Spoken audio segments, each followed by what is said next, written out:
My name is Randy Christopherson. I'm age 62. Today is September 19th, 2015. We're here in Sacramento, California. And I'm a friend of Hannelore Leavell, who is here to be interviewed. And I'm also the future urn escort for her to take her back to Germany. My name is Hannelore Leavell. I'm 88 and a half years old. Today is September 19th, 2015. We're in Sacramento, California, and Randy is a good friend of mine. Hannah, thank you for being here today.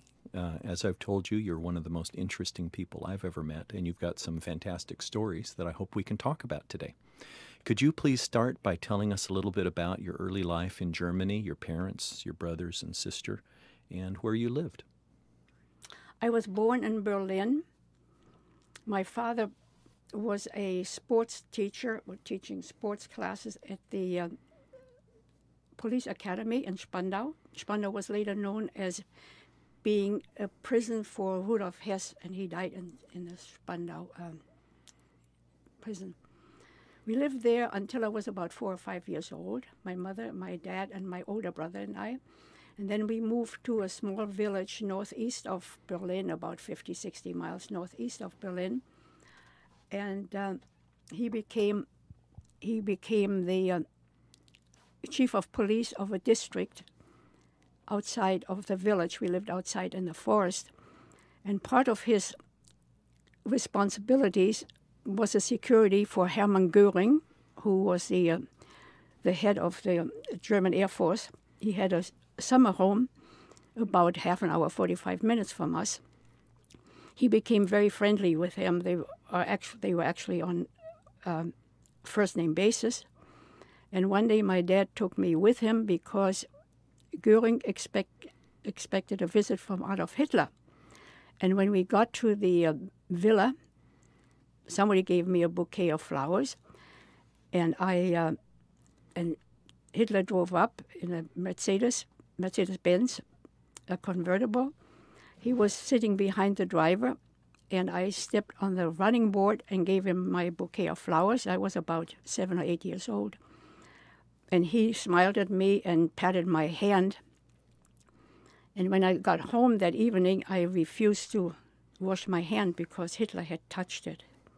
So that was a very, very taxing experience because at that time, I have to say, that was in the early 30s, Hitler was considered to be a hero because he got Germany out of a very bad situation.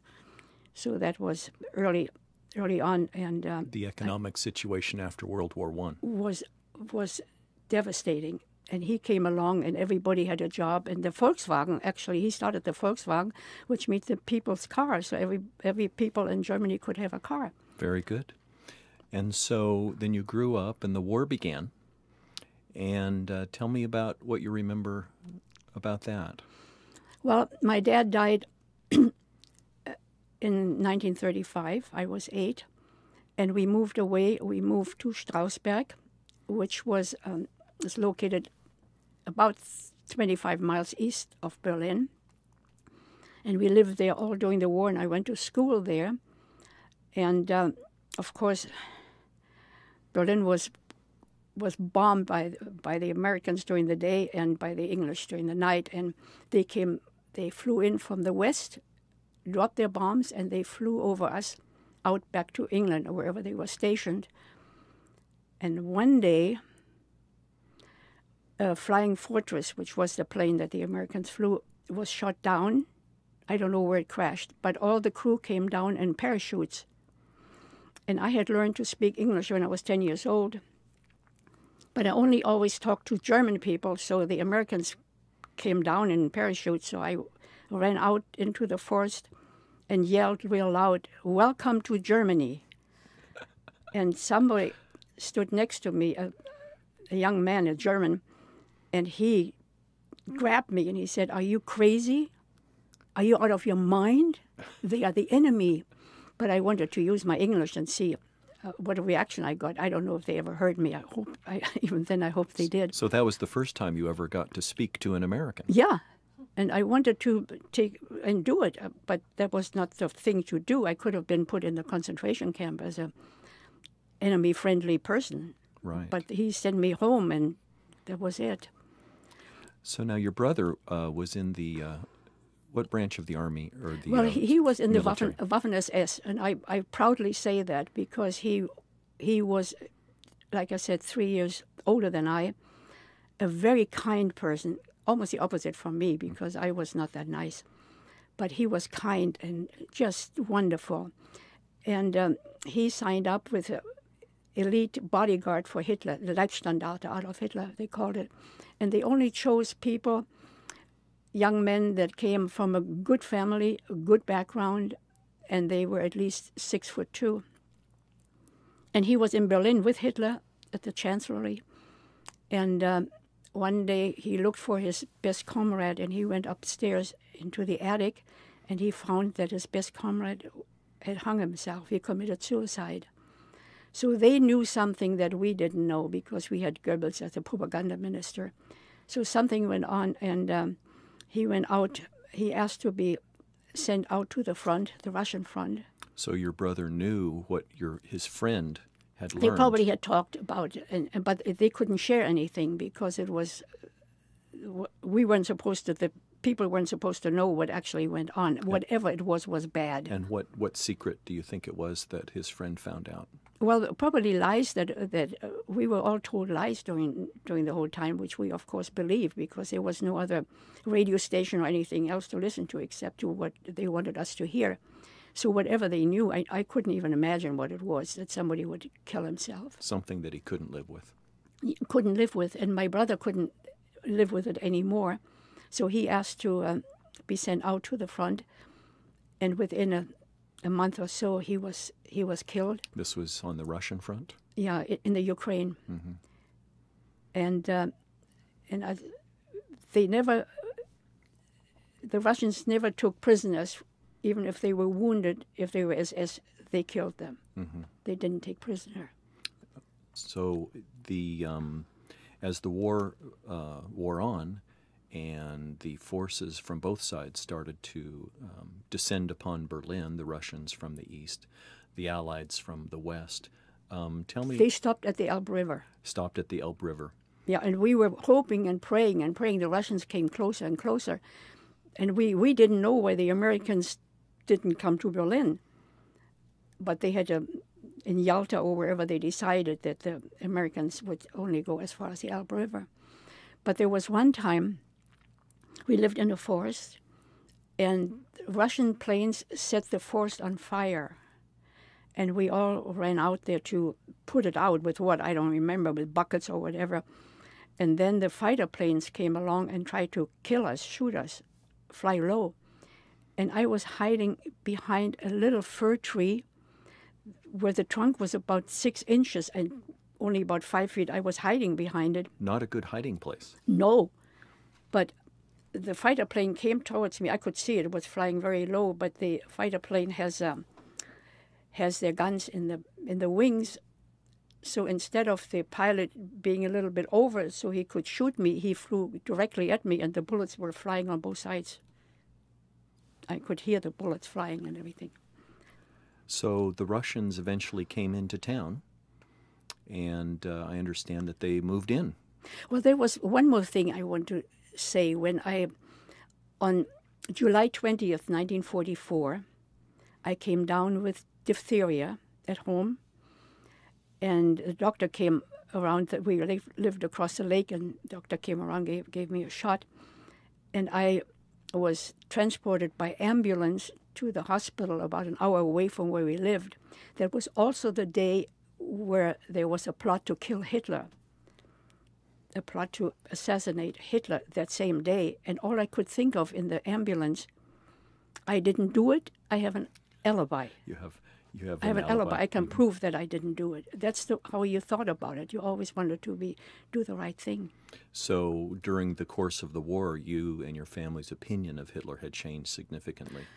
My mother was killed in 1943, and that Christmas, my mother got a package from Hitler with a chicken in there for Christmas.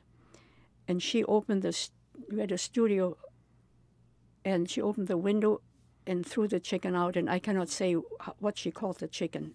I can't say what she did, but she was so angry she threw it out. She didn't want anything to do with it. And we, as being in the Hitler Jugend, which we were forced to be in, I didn't like it, not because of Hitler, but I just didn't like what they told me to do. We were supposed to report parents if they did something wrong. Of course, most of us didn't. I don't even remember anybody reporting the parents that they did something against Hitler. And then the war ended. And then a few years later, you moved in with a different relative. You moved into Berlin itself. Well, when the Russians came in, we lived across the lake. So they did all their bad stuff in town. There were about 175 people who walked into the lake and killed themselves. And my stepfather at that time, he knew about the Russians fearing people who were mentally ill, limited. The Russians felt they were close to God. So I was 17, and of course I was a target for them, for rape or whatever. And so they gave me a doll, and then I had to sit there with my eyes crossed and my tongue hanging out, like I was really bad. And my mother used to tell the Russian soldiers, pointed to my head and said, American bombs did that. So they would go to neighbors and get fur coats and jewelry and bring it to me. As gifts. As gifts. And after they were gone, my mother went all around the neighborhood to find out where to take all that stuff back that they brought to me. But they wanted to be in good grace with me because of God. And then in July 45, I moved to Berlin and stayed with my aunt. And my aunt really taught me a lot because my mother was very lenient. And I lived in Berlin with my aunt in a one room. The two of us. One-room apartment? Yeah. And you were able to find a job there? I did. I also went to school, the House of Culture, and learned Russian because that's the one talent I have is learning. And I became pretty fluent, and I worked for a German dentist who treated Russian officers, and I was able to help him interpreting, and I did that. And then I applied to work for the German government, actually the post. They handled telegraphs and telephone service, but it was the government. And I was hired there as an interpreter. And we had, they had several stations where we had a counter in a hotel in PX and barracks where the soldiers could come, and we put through long-distance calls for them or take telegrams. At that time was telegrams. And that's where I worked for the German government. I still get a pension now. And that was, was that in the Russian sector of Berlin, or? Well, I lived in the Russian sector of Berlin, and I worked in the American sector. And I don't know how it started, but somebody warned me that somebody was wondering about me working in an American facility, living in the Russian sector. So I think I felt it was time for me to move over there, but you couldn't just move. You had to have permission. You couldn't just move. So I went and got an appointment with the Lord Mayor of Berlin, Willy Brandt, and he gave me special permission to move to the American sector. And then while you were living on the American sector, you met someone special. Yeah, my future husband. He was one of my customers, or whatever you want to call him, and we started dating, and in 1953, I married him, and in 1954, I came over here. So he would come over to the post to send messages to people, and you... Yeah. He did. He actually had a girlfriend in Nuremberg that he called long distance, and I could tell the calls got shorter and shorter because he wanted to have time to talk with me. I mean, for him, it was love at first sight or something, and so that's how it happened. Wonderful. And so you got married. Tell me about your marriage. Tell me about getting married. Yeah, it was. I got married in Berlin, of course, in my little apartment. My aunt was there. My mother came from West Germany, from Dortmund, and we were just. And then 2 cousins or 3 cousins, was very small that we got married not in church or anything. Just we couldn't get married until 90 days before he went back to the States. And then when we got back to the States, he was stationed at Fort Ord. Right. And we lived in Seaside. And then when he got discharged, we moved to San Francisco, the city by the bay. And what year was this?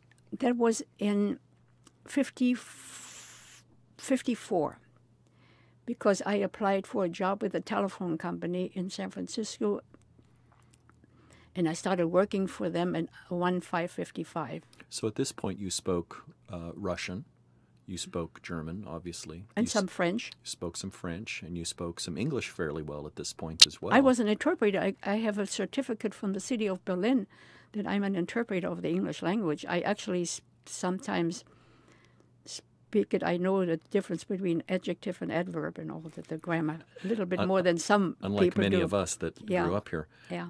So tell me about the first time you truly felt like an American. Actually, I came from Berlin, a big town, and my husband was from Chowchilla.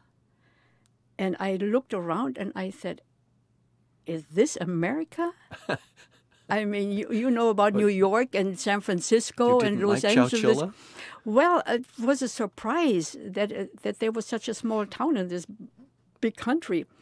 But I felt immediately at home, because I was perfect in English. I spoke English, and the people here are so different from the Germans. It was absolutely unreal how nice they are here. Not that the Germans they are more serious and more strict, but here I was immediately accepted and then he went to college, and we lived in a college housing at City College, a little cracker box. In San Francisco. In San Francisco. And the wives all worked, and the husband went to school, and we got together in the afternoon for coffee or cake or something. And one time I have to tell the story about that was really funny, because we got together and they said, "What did you do today?" And I said, "I met the nicest people today." And they said, "You did?" I said, "Yeah, and they are morons." And they looked at each other. I could hear that they didn't want to laugh. And then somebody said, then I said, "They had a different religion. And you are Mormon." And one of them said, "You mean Mormons?" I said, "Oh yeah, Mormons, not morons." Because I didn't learn the word. I mean, I knew morons, but I didn't know Mormon. An honest mistake. Yeah, your mom loves that. So tell me about your job with the phone company. You had a mentor there. Oh yeah, my first supervisor. She actually, it was, and I went back to. I was a typist, but I had to go back because a keyboard is different. And so I became a typist and had shorthand. And she actually was, at that time, I believe, very mean to me. But and actually, one time I went to a coffee break and I cried. But then I found out. She told me later, and she made me a lead girl. And she knew. She said, "I knew you had it in you. I had to bring it out."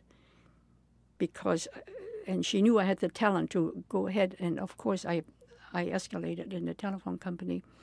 And I worked, and I always sent her a thank you note when I got a promotion. And then our office... What was her name? Ellen Newman. Ellen Newman. Yeah, I remember her. And then our office disbanded. I could have stayed in San Francisco with another job, or moved to San Jose or Napa.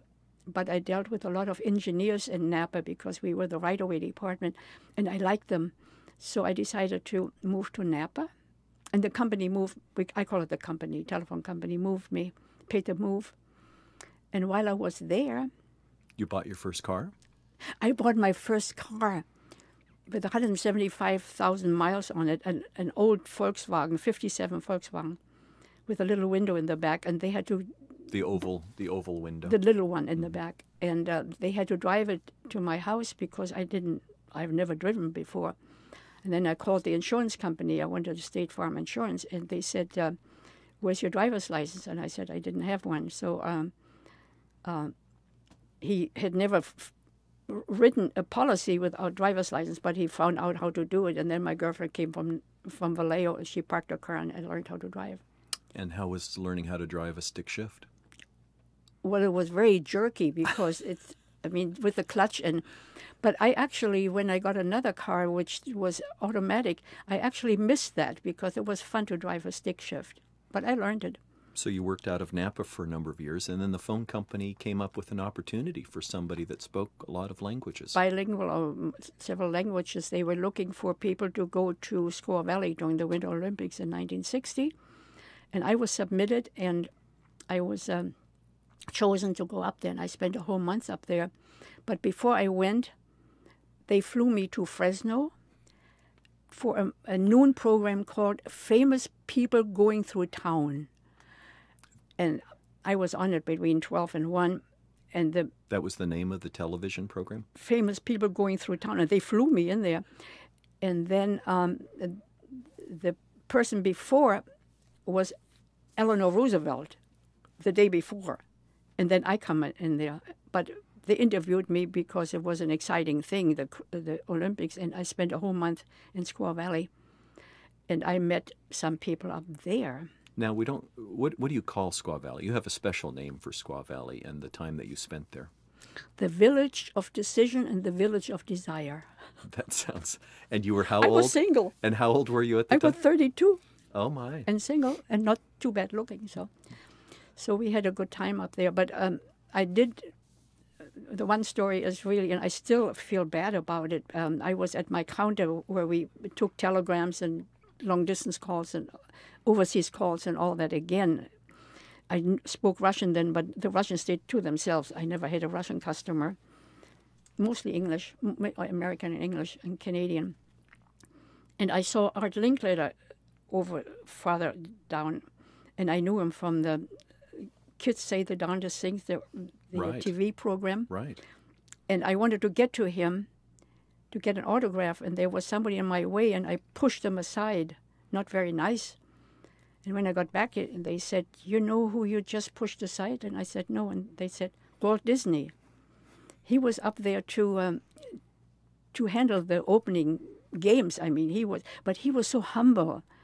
I still feel bad about it. And then a couple of days later, we had lunch together, and both ate a hamburger. That's wonderful. Now, I understand there wasn't a lot of snow up there. No, the Indians, that's what we heard. There was hardly any snow, and they had Indians dance to bring the snow in. The Indian snow dance. Snow dance, or whatever it was. And then on opening day, it really snowed. And the skier came down, maybe it was KT-22, I don't know which mountain it was, but came down with a flame. With the torch. With the torch, the torch. And we were not very far from it where they put the torch in it, and then the flame started, the Olympic flame. So after the Olympics, you went back to your job in Napa. Yeah, it was a letdown. Well, I imagine so. But then you ended up meeting a cowboy. Yes. Then the company moved me to Sacramento. Again, there was an opening, and they wanted me to a career pathing. And I went someplace one day with a friend of mine, just a friend, and we met people at somebody's house.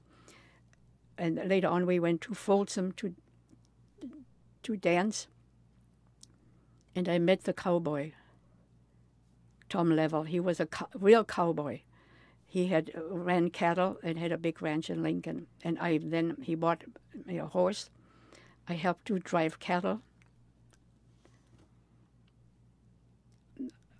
On the weekends or vacations, I used to drive cattle. Mm-hmm. And then on Monday, I wear my three-piece suit with high heels and go to the telephone company and do my job. Yeah, that was a cowboy. So you were a weekend cowgirl. Oh, yeah. And you eventually married Tom. Oh, yeah, we married.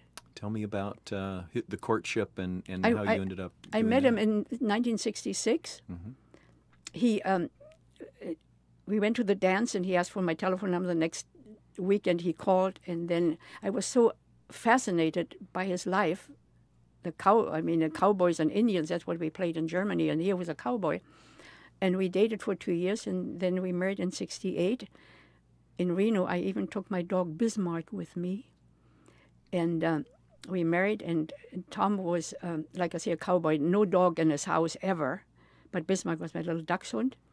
And he was in the car, and he opened the door, and he said, "Hello, son," which was very endearing.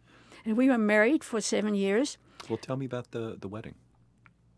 Well, it was just in front of a judge.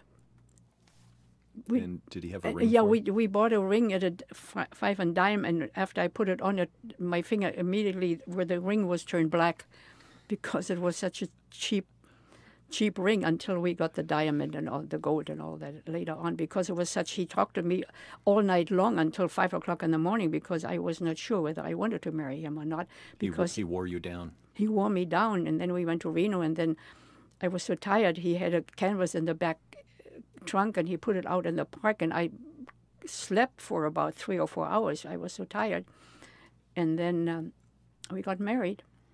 And then the oldest stepdaughter came over, Lois, because my other stepdaughter called her, and she walked in. She had a real deep voice, and she said, "Do I have to call you mother?" And I was 18 years older than Tom, so I was closer to her age than Tom. So, no, it was wonderful, a wonderful life. He spent most of the summer up in the mountains with all his cattle, and then I would go up there and ride with him. So you'd spend the summers, where was that in the mountains? It was between Sierraville and Truckee, in the high country, we call it. He had a big cabin there on forestry land, a big cabin with a living room and dining, kitchen, bathroom. We even had a bathtub. We had to put the water on the wood stove to take a bath. But it was beautiful, wonderful. And then after I moved out, we decided, we'd separate and everything. We still dated for 5 years. So after the marriage fell apart, you still dated for 5 years, took trips, spent holidays together and everything. Yeah. What? So Tom just decided he didn't want to be married anymore? No, because his first wife had moved out for a long time. The kids stayed with him, all 3 of them, 2 girls and a boy, and they all one by one left the house. So he felt pretty lonesome, and not to be bad, because he really cared for me, but I came in handy to move in there, to replace some of this, so he wouldn't be so lonesome. But he bought me a house, a beautiful saddle, one of the best saddles, and he picked the right horse for me, so I would be safe on it. And what was the name of your horse? Well, it was called Sugar, which I didn't like, so I called it Candy.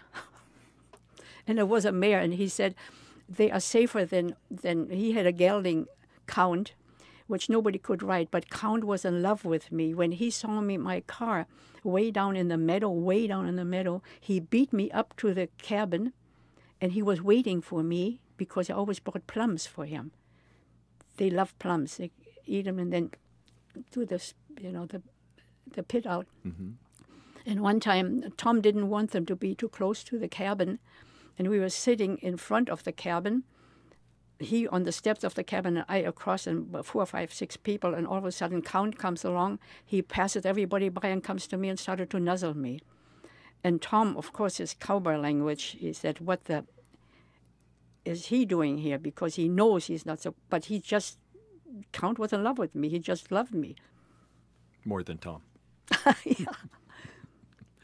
And Tom had a dog as well? Yes. There is a story there, and I have to use the word, because her name was Queenie, and she was an Australian Shepherd, a Border Collie, perfect cow dog. And when we used to ride, Queenie was always there. But for a long time, I thought her name was Bastard, because he would say, "Get over there." He didn't call her Queenie, he called her name, So, yeah, he had 2 dogs, King and Queenie. I don't know why he had Count and King and Queenie. And the first horse I rode with him was Rex, and he was a Morgan, which is the tallest horse. I had to have help to get up on him. He was tall. And one time we rode amongst the cattle, and one cow was looking like she was going to attack us because she had a calf someplace. And I just sat on Rex and I said, you know what to do. I don't know what to do. And Rex just stood there because he has been around cows for so long. But that was Rex. That was my first horse.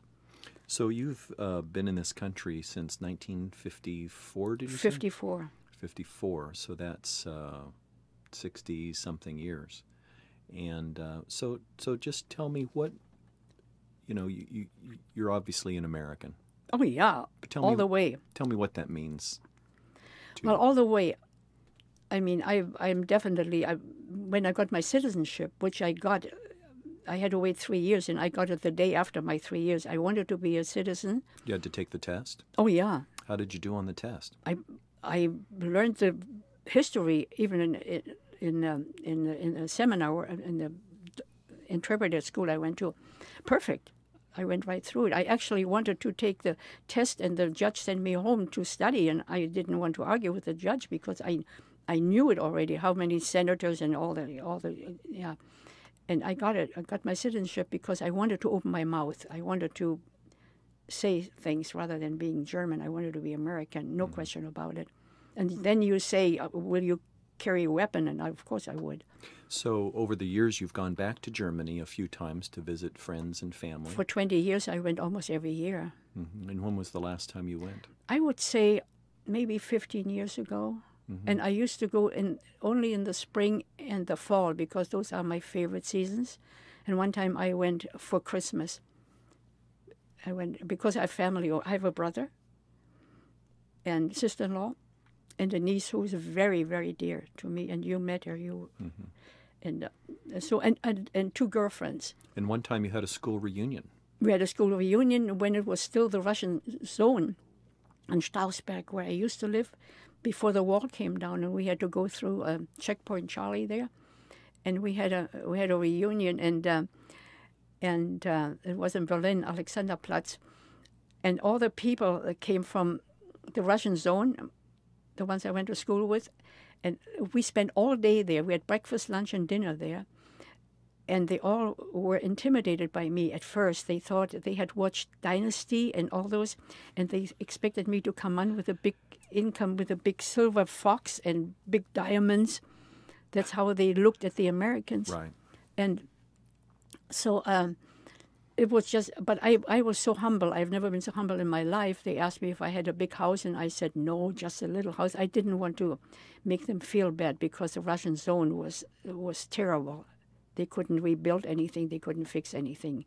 So I didn't want to show off. Yeah, we had a reunion, and I was always a rebel in school, and they always said what I instigated for everybody to break up the class, sneezing funny, and everybody laughed, and the teacher actually told me to go home.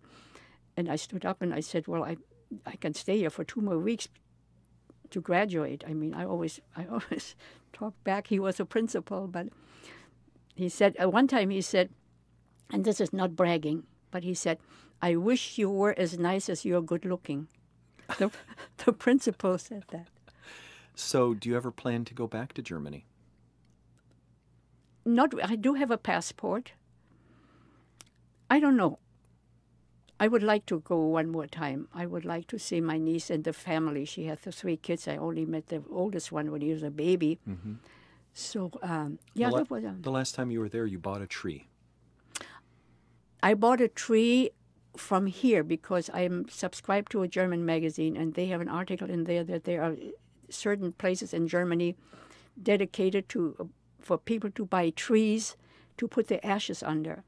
And this was in the Lüneburger Heide, which has always been my favorite place in all of Germany. It's about 3 or 4 hours from Berlin. And that's a national park in Germany. Mm-hmm.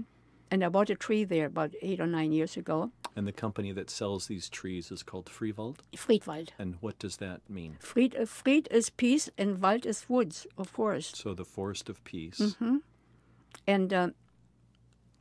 And I have a picture of the tree now with my tag number on the number. What is the number of your tree? 472? No. 762. 762. Well, you know it. You saw it. You went there. Right. So how are you going to get back there with your ashes? You are taking me. It's in my trust that you fly business class because I want to go in class to Germany, and you have to take me on the plane with you. I cannot go in the baggage department. You have to take. I'm very honored to do this. I know. I mean, it took me years to believe you until your mother finally told me in no uncertain terms I should accept your offer. And your tree is beautiful. Yeah, it's a 150-year-old beech tree or something. It wasn't easy to find. Yeah, no. I know, but I'm so grateful that you guys did that for me. Well, we are honored. So we just have a couple minutes left, Hannah. Is there anything else you'd like to say? No, I actually, I have to be honest that I didn't really look forward to it. It has nothing to do with the StoryCorps, I need nothing. But it's not that easy to talk about. I feel always like I'm bragging, this is my life. But I really enjoy. You did a good job. Well, you did a good job. No, I'm fine where we are. Well, I'm retired now. I have a good life in Sun City. I'm very happy. Well, I just want to reiterate that you are one of the most fascinating and amazing people I've ever met. And we are honored to know you and to be part of your life. Well, I'm so happy to be part of your family. You have taken me in, and I really appreciate it. It all started with Dr. Christopherson in the mid-'60s, your dad. In the phone company. In the phone company. Wow. So I'm forever grateful to be with your family, with everybody. Well, thank you so much, Hannah.